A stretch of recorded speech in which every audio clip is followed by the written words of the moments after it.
I figured a spring spot and stalk bear hunting video would be useful to you guys. I've had spring bear hunts up in British Columbia where we killed 12 big bears in 3 days. Just phenomenal hunting. You know, the stuff that we kind of live for as bear hunters. Those are the days that you need all 16 hours of daylight just to wake up in the morning, skin bears, turn paws, salt hides, eat lunch, and then head out for a long afternoon hunt. The thing is, man, I've also had whole hunts that turned out into a grind of only scratching up 1 or 2 bears over a 4 or 5 day period. There's just this huge amount of volatility in spring bear hunts. But what I've come to realize is there's a spring bear formula that almost always works. You just gotta stick to it. Follow it, and most likely you'll have a productive hunt. If you don't follow it, your chances of success are gonna fall dramatically. If you have no clue who I am, my name's Cliff Gray. I built, owned, operated, and sold some of the largest wilderness outfitting businesses in North America. On the bear front, I've hunted or guided bears in Colorado, Wyoming, coastal mountain British Columbia, the interior of British Columbia,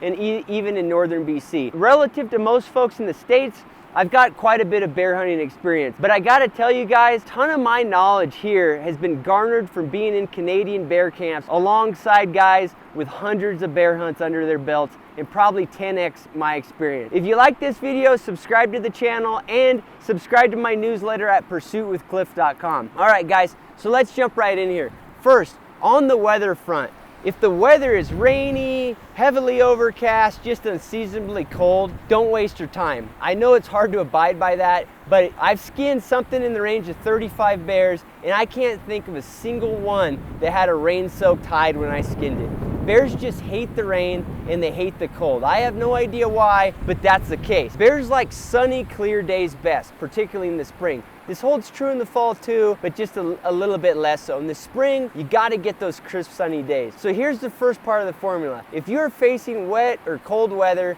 go hunting another time and instead focus on work obligations, go on a fishing trip, take some family time, whatever. There's no point in going out and blowing your wad on crap bear hunting conditions. If you have to hunt in wet or cold conditions, just have low expectations. You know, bring a book, and then the other thing is just be in prime glassing locations when those clouds break and the sun comes out. Now, beyond weather, here's one of the key points, key takeaways of the video. You're not really bear hunting until you are dodging fresh bear shit piles on loggy roads or slipping on grass-filled turds as you climb the edge of a snowslide. Bears, even more so than other game, are highly elastic when it comes to their density, right? If you're in the wrong area or at the wrong elevation, there might be 1 bear per 25, 30 square miles. You could move just a little distance, a little elevation, a little latitude, and there could all of a sudden be 40 bears in the same volume of habitat. My number one takeaway for you guys from this video is you really aren't hunting until you are into fresh bear sign. Okay, so how the hell am I going to know if sign is there before I head into a hunting area? That's a good question that a lot of you guys are gonna ask. The trick is to leverage a couple criteria when figuring out a spring bear hunting spot. These will make it so you're not gonna have a problem. Number one, the area you are hunting needs to have a ton of elevation grade or latitude spread. Enough that there's a couple weeks of seasonal difference. Let me explain this a little more in detail. By this I mean when spring breaks at the lowest altitude or latitude part of the area, it still feels like winter in the higher segments of the area. So you got, you know, a seasonal spread. Number two, there needs to be some serious roads in the unit. Logging infrastructure is best. So dive a little bit deeper into elevation and latitude spread. Spring bears prefer the first green grass that comes up in the spring. You know, it's the short little grass, it's the clovers, the stuff with dandelions, that stuff. You will actually see where these bears pinch that stuff off short if you're looking for it. They will literally smash their lips back and use their front teeth to just trim off that little stuff. You'll see them bite off clovers and dandelions. So here I'll make a quick caveat that will leave you guys with an out of the box tactic. A great strategy to locate bears is to walk secluded, decommissioned logging roads looking for bear shit. To increase your effectiveness while doing this, watch the center of the road. You know, the spot kind of between the two tracks. You will notice that the dandelions and clover there have been nipped. It's really obvious if you're looking for it. If you're not gonna notice it.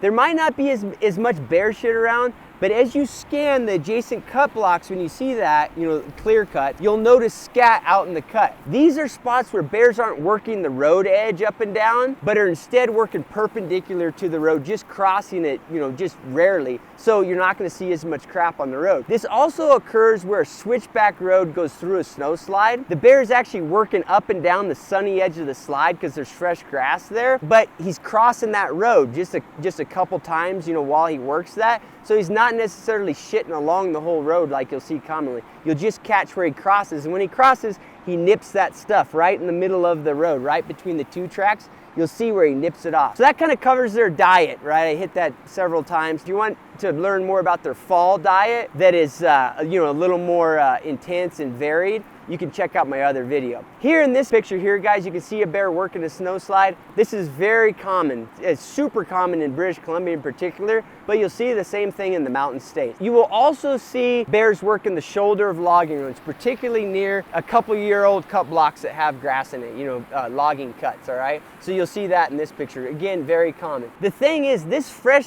vegetation is a moving target. Before the green up, there won't be any bears in an area. As conventional knowledge would suggest, part of this is because the bears are still in their dens. Biologists will tell you it takes 40 to 45 degree weather for 3 or 4 days to get the bears up out of the dens.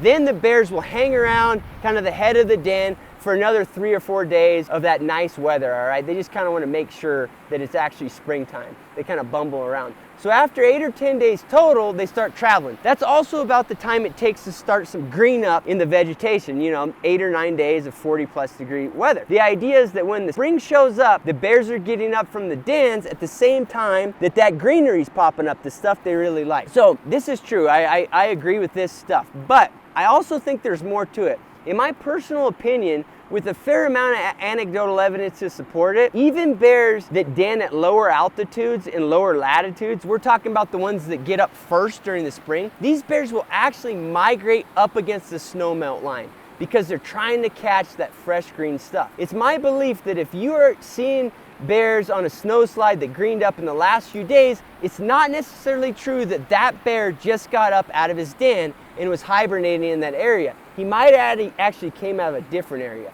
I really noticed this in the heavily logged country of central BC. Some of those areas you can drive up and down latitude via big wide logging roads, right? You're covering tons of ground. One end, it'll be springtime, while the other end, it's still in the depths of winter. The thing is, I've driven through tons of area that's been greened up for weeks. Was great bear hunting, you know, 10 days ago, 2 weeks ago, but now there's no fresh bear sign. Then as I approach the fresh vegetation growth areas, bear density is off the charts, all right? So in my mind, those bears have got to be moving. So full circle here. You need that seasonal differential in the spring area so you don't get shut off from where the bears are huntable and concentrated. You can have a good bear unit, you know, quote, good bear unit, that during parts of the season, you almost have a 0% chance of killing a bear in it. You need to be able to go up if the grass is tall or even starting to dry out and there's no fresh bear sign. And then you also need to be able to go down, you know, latitude or altitude if there's no green up yet. This brings us to the next important factor on spring bear hunts. You gotta have an area that's got roads.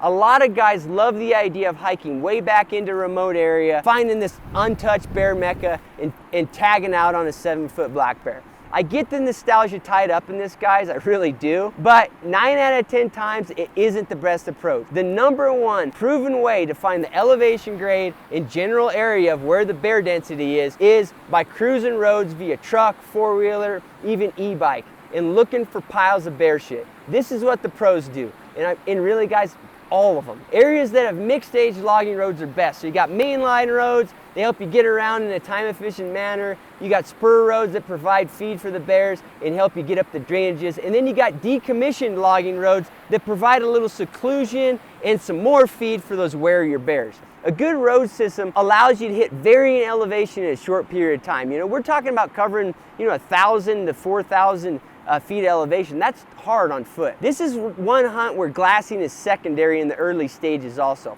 Haul ass around those mainline roads, cruise around the switchback spurs, and do a bunch of short hikes up the decommissioned roads, just looking for piles of bear shit. As you are on this search, you can build some glassing in By hitting the road switchbacks and slides, you can see across the drainages, okay? So don't fully discount glassing in this first step, but usually you're working one side of the drainage, you can glass roads and slides on the other side.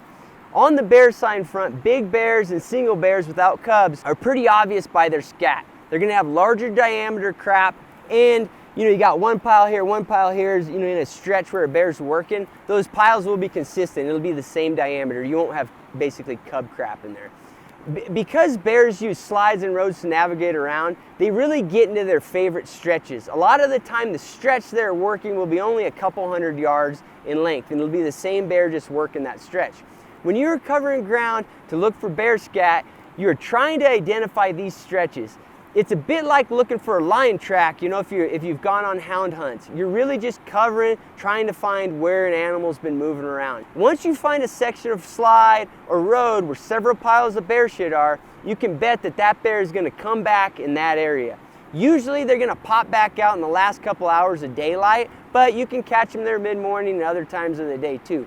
So once you have identified the latitude and elevation bears are using, and now identified the actual stretch, I call them stretches, of where an individual bear is working, now you can really move into glass. So find a glassing spot where you can see all the potential approach avenues for the bear that's working that stretch. Because bears will wait until pretty late a lot of the time to move, you really need to see them before they're in the feeding area. This will give you time to work a stalk in and harvest that bear. Just sit there patiently and glass from that spot, and 60 to 70% of the time, you're gonna get a chance to kill that bear. All right, guys, it's as simple as that. Follow that advice and you will be way more effective at hunting spring bears. You can't be in the wrong area on these hunts or it just wipes out your chances, all right? You gotta key in on that fresh sign, and then you gotta just work those stretches where you know a bear is. If any of you have additional advice for spring bear hunters, shoot me a comment down below. I love hearing from you guys, and really you guys are a wealth of knowledge too. If you're looking for some more detailed information, I've got a couple articles on pursuitwithcliff.com that cover, bear field judging, and then also the behavior of bears in the different phases of the spring. They do change around a little bit of their behavior as the spring progresses. All right, guys, good luck out there.